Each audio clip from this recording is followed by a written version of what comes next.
Samantala, nagpapaulan ang isang low-pressure area sa ilang bahagi ng bansa, kabilang na po ang Metro Manila.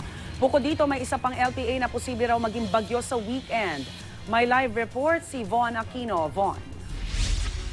Yes, Rhea, bigla ang pagbuhos nga ng ulan ang naranasan sa Metro Manila kagabi pero hindi naman ito nagtagal sa ilang lugar. Pasado 10:10 nga kagabi nang umulan sa iba't ibang bahagi ng Metro Manila. May kalakasan ng buhos nito, partikular sa may Taft Avenue at UN Avenue sa Maynila. Pero hindi naman ito gaanong nagdulot ng baha sa lugar. Mabuting hindi ito gaanong nagtagal at ilang sandali lang ay sinundan ito ng may hinang ambon. Bago mag 11:00, bumuhos din ang may kalakasan ding ulan sa Quezon City. Dahil maghahating gabi na, hindi naman ito nagdulot ng pagsisikip sa daloy ng trapiko. At dahil sandali lang ang ulan, mabilis sumupa ang tubig na naipon sa ilang kalsada at wala namang na-stranded na mga pasahero. Ayon sa Pag-asa, ang mga pag-ulan na ito ay dulot ng low pressure area sa loob ng Philippine Area of Responsibility na sa ngayon ay nasa 480 km east ng Vira, Catanduanes. May isa pang low pressure area na binabantayan ng Pag-asa na maaari daw maging bagyo sa darating na weekend.